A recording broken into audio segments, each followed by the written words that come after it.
Brain eating amoeba ఇది మన బాడీలోకి ఎంటర్ అయిన తర్వాత దీనికి పర్టికులర్ ట్రీట్మెంట్ అనేది ఏం లేదా? సో ఫస్ట్ లక్షణాలు ఏమేమి వస్తాయి చెప్పుకుందాము. ఫస్ట్ వచ్చిన తర్వాత మెనింగోఎన్కెఫలైటిస్ అంటే ఏంటంటే హెడేక్, వామిటింగ్స్, బాగా తలనొప్పి ఎక్కువ రావడము, వాంతులు రావడము, జ్వరం రావడము, స్పృహ కోల్పోవడము, ఫిట్స్ రావడము, ఇవన్నీ జరుగుతాయి.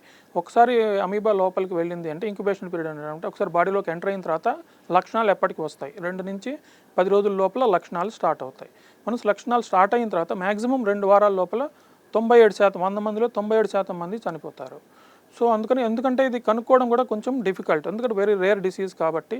ఫస్ట్ సిమ్టమ్స్ మామూలు ఎనీ వైరల్ ఫీవర్ లాగే ఉంటుంది. సో హెడేక్, వామిటింగ్స్, తలనొప్పి, వాంతులు, ఫిట్స్ రావడము, సో ఇవి ఉంటాయి. సో అందరుగా బ్యాక్టీరియల్ మెనింజైటిస్ అది అనుకుంటారు. సో వన్స్ మనం ఎంఆర్ఐ చేసిన తర్వాత ఫస్ట్ ఫ్యూ డేస్లో చేంజెస్ కనపడకపోవచ్చు, బట్ వన్స్ ఒక వారం 10 రోజులు అయిన తర్వాత సివియర్ దేనికి రెస్పాండ్ అవ్వకపోవడం, యాంటీబయాటిక్కి రెస్పాండ్ అవ్వకపోవడం, అప్పుడు ఇది సస్పెక్ట్ చేస్తారు.